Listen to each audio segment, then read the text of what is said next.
SQL నేర్చుకునే ముందర అసలు ఎస్‌క్యూఎల్ అంటే ఏంటి కూడా మనకు తెలియాలి.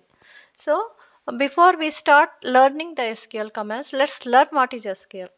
సో, మామూలుగా ఆహ్, మనం ఎవరితో అయినా ఏదైనా మాట్లాడాలంటే ఏం కావాలి? We communicate with other people with some language.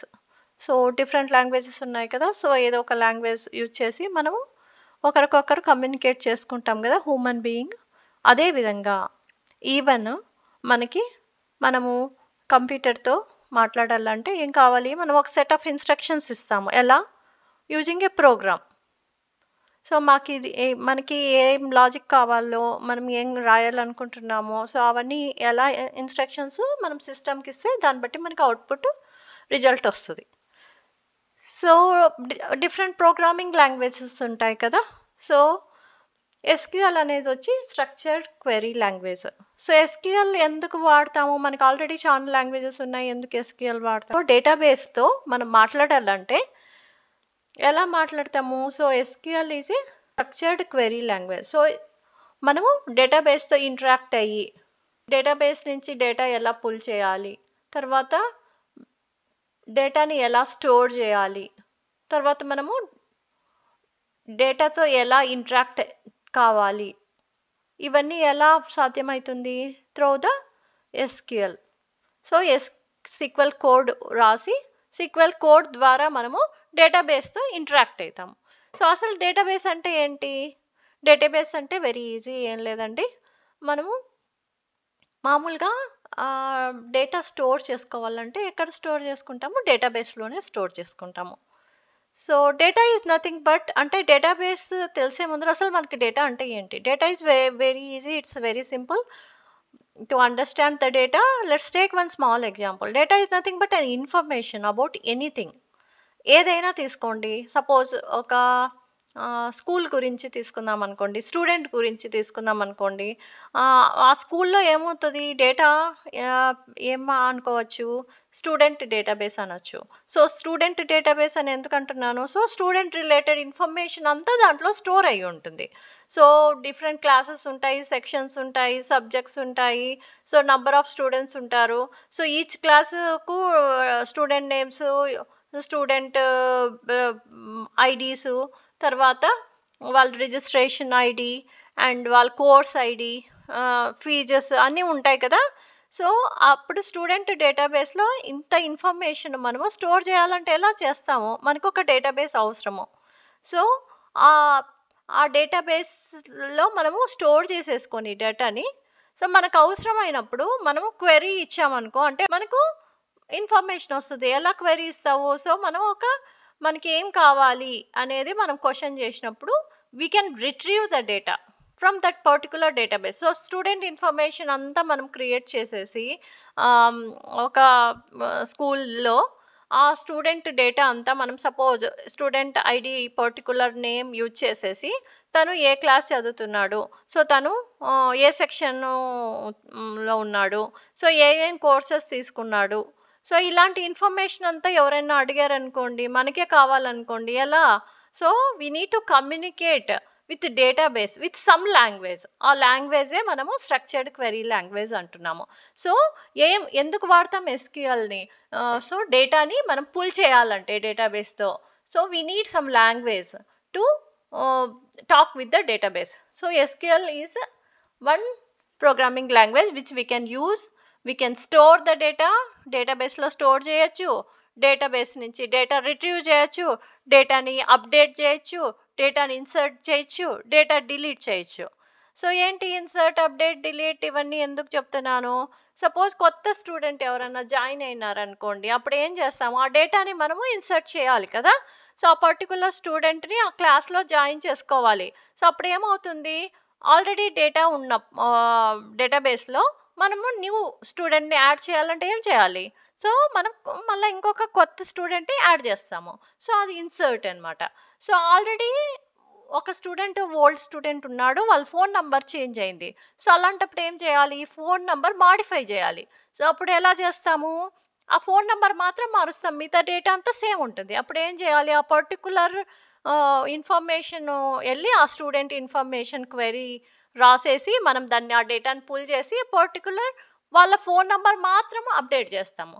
Suppose ఎవరన్నా స్టూడెంట్ వదిలేసారనుకోండి ఆ స్కూలు, సో ఆ డేటా మనకు అవసరం లేదు. So no need to store that particular students data.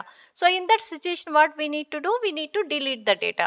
So ఇలా ఇంట్రాక్షన్స్ టు ద డేటాబేస్ అంటే ఎలా సీక్వెల్ యూజ్ చేసేసి మనము డేటాబేస్తో ఇంటరాక్ట్ అవుతాము. ఈ డేటా ఇన్సర్ట్ చేయి, ఈ డేటా డిలీట్ చేయి, ఈ డేటా అప్డేట్ చేయి, ఈ డేటా నాకు పుల్ చేసేసి ఈ ఇన్ఫర్మేషన్ నాకు ఇవ్వు. సో ఇవన్నీ కమ్యూనికేట్ చేయడానికి మనకు ఒక డేటాబేస్ కావాలి. సో డేటాని ఎక్కడ స్టోర్ చేస్తావు? Data is nothing but what, it's an information. So ఏదైనా సపోజ్ ఎంప్లాయీస్ తీసుకున్నారనుకోండి, ఒక ఆఫీస్ తీసుకుంటే ఎంప్లాయీ ఇన్ఫర్మేషన్ అంతా స్టోర్ చేయాలి. సో అప్పుడు ఎంప్లాయీ డేటాబేస్లో ఎంప్లాయీ ఇన్ఫర్మేషన్ అంతా స్టోర్ చేసుకుంటాం. అదేవిధంగా ఒక కాలేజ్ కానీ స్కూల్ తీసుకున్నాం అనుకోండి, స్టూడెంట్ ఇన్ఫర్మేషన్ అంతా స్టోర్ చేయాలి. సో అలా డిఫరెంట్ డిఫరెంట్ ఎగ్జాంపుల్స్ మనం తీసుకున్నాం అనుకుంటే జనరల్గా మనకి ఈజీగా అర్థమవుతుంది. సపోజ్ హాస్పిటల్స్ తీసుకున్నాం అనుకో, పేషెంట్ ఇన్ఫర్మేషన్ అంతా వాళ్ళు స్టోర్ చేసుకోవాలి కదా. ఇలా ఒక పేషెంట్ జాయిన్ అయ్యి ఒక 10 days తర్వాత డిశ్చార్జ్ అయ్యారనుకో, పేషెంట్ ఇన్ఫర్మేషన్ అంతా హాస్పిటల్ హ్యాస్ టు మెయింటైన్. అదేవిధంగా స్టూడెంట్ ఇన్ఫర్మేషన్ అంతా స్కూల్ మెయింటైన్ చేయాలి. దీనికంతా ఏం కావాలి? దీనికి so we need to communicate కదా. సో ఆ డేటాబేస్తో ఎలా కమ్యూనికేట్ చేస్తాము? సీక్వెల్ యూజ్ చేసి, structured query language. So this is చాలా ఇంపార్టెంట్ అండి. ఎందుకంటే ఇప్పుడు చాలా ఫేమస్ అవుతోంది కదా, పైథాన్, ఏఐ అన్నీ వచ్చేస్తున్నాయి కదా. సో డేటా అనలిస్ట్కు జాబ్స్ ఆర్ డేటా అనాలిసిస్ ఇవన్నీ చాలా ఇంపార్టెంట్ కదా. సో డేటా అనాలిసిస్ కంటే ముందు డేటా ఎలా రిట్రీవ్ చేస్తాము, డేటాను ఎలా ఇన్సర్ట్ చేస్తాము, డేటా ఎలా అప్డేట్ చేస్తాము, డేటాను ఎలా మ్యానిపులేట్ చేస్తాము, ఇవన్నీ మనకి డేటా డెఫినేషన్ అంటే ఎలా క్రియేట్ చేస్తాము, ఓ పర్టికులర్ డేటాని ఆ ఇన్ఫర్మేషన్ని, సో ఈ ఇన్ఫర్మేషన్ని డేటాబేస్లో ఎలా స్టోర్ చేసుకుంటాము. సో ఇవన్నీ చాలా ఇంపార్టెంట్. సో అందుకని ఎస్క్యూఎల్ ఫస్ట్ బాగా థరోగా నేర్చుకున్నారనుకోండి, తర్వాత మీరు వేరే ఏమన్నా లేటెస్ట్ ప్రోగ్రామింగ్ లాంగ్వేజెస్ ఏవైనా కానీ లేటెస్ట్ ఇప్పుడు ఏఐ రిలేటెడ్వి ఏం నేర్చుకున్నా కూడా మీకు ఈజీ అవుతుంది. సో అందుకని SQL is very important. So ఇప్పుడు అర్థమైంది అనుకుంటాను అసలు ఎస్క్యూఎల్ అంటే ఏంటి. So SQL is nothing but A structured query language. And ఏం చేస్తాం మనము, డేటాని ఎలా పుల్ చేయాలి, సో అదంతా ఎలా ఎస్క్యూఎల్ కోడ్ రాసేసి డేటాబేస్ నుంచి డేటాని పుల్ చేసుకుంటాం. ఎందుకంటే ఎవ్రీ వన్ ఎక్కడికి పోయినా కూడా మనకు డేటానే కదా చాలా ఇంపార్టెంట్. సో ఆ డేటాని ఎక్కడ స్టోర్ చేస్తాము? డేటాబేస్లో స్టోర్ చేస్తాము. So to interact with those stored data, మనం ఒక డేటాని ఒక డేటాబేస్లో స్టోర్ చేసిన తర్వాత we need a language, and that language is a structured query language. Improve చేయాలన్నా, తర్వాత ఇన్సర్ట్ చేయాలన్నా, అప్డేట్ చేయాలన్నా, డిలీట్ చేయాలన్నా, సో మనము ఆ డేటాతో ఆ స్టోర్డ్ డేటాని మనం కమ్యూనికేట్ చేయాలంటే మనకు ఒక లాంగ్వేజ్ కావాలి కదా. దాన్ని స్ట్రక్చర్డ్ క్వెరీ లాంగ్వేజ్ అంటాం, ఎస్క్యూఎల్ అంటాము. సో డేటా అనాలిసిస్ ఇవన్నీ data predictions, operations. So data మీద మనము అనాలిసిస్ చేయాలంటే ఫస్ట్ మనకి డేటాబేస్ నుంచి డేటాని ఎలా పుల్ చేయాలి తెలియాలి.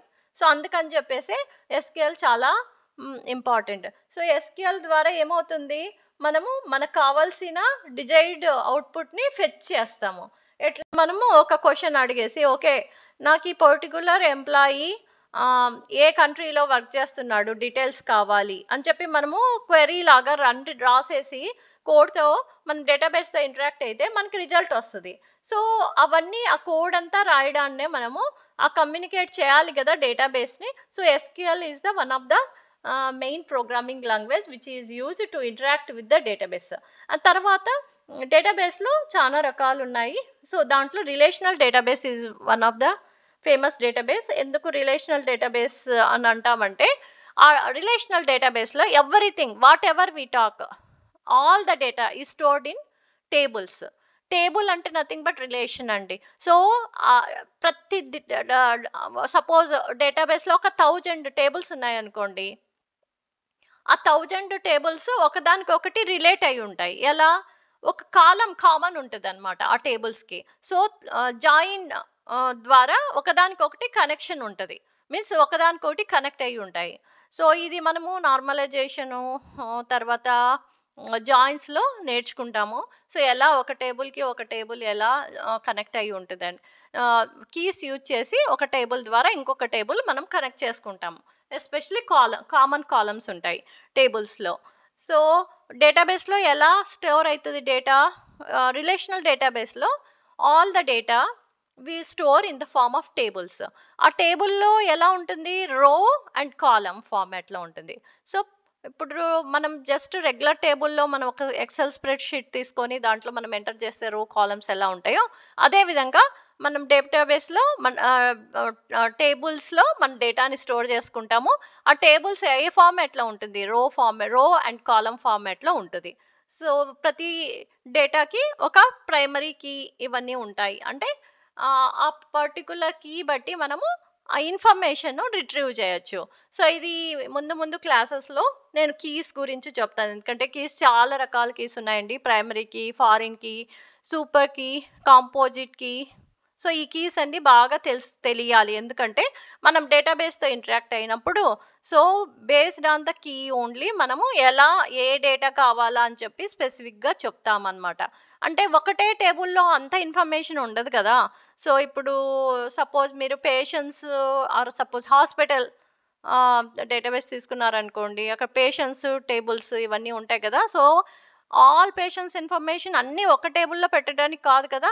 రూమ్ సర్వీసెస్ పేషెంట్స్ ఒకవేళ అక్కడ అడ్మిట్ అయినారనుకో వాళ్ళకి రూమ్ నంబర్స్ డిఫరెంట్ ఉంటది. సో, అవన్నీ ఇంకొక టేబుల్‌లో మెయింటైన్ చేస్తారు. పేషెంట్స్‌ని ఒక టేబుల్‌లో పేషెంట్స్ డేటా ఒక టేబుల్‌లో స్టోర్ చేసుకుంటారు. తర్వాత ఆహ్, ఆహ్, పేషెంట్ వాళ్ళ హిస్టరీ ఉంటుంది కదా! వాళ్ళ ప్రీవియస్ హిస్టరీ వాళ్ళు ఎలా డయాగ్నోస్ చేసింటారు. తర్వాత వాళ్ళకి హెల్త్ రిలేటెడ్ హిస్టరీ ఆహ్, అవన్నీ ఇంకొక టేబుల్‌లో స్టోర్ చేసుకుంటారు. సో, అన్నీ ఒక టేబుల్‌లో స్టోర్ చేయడానికి కాదు కదా!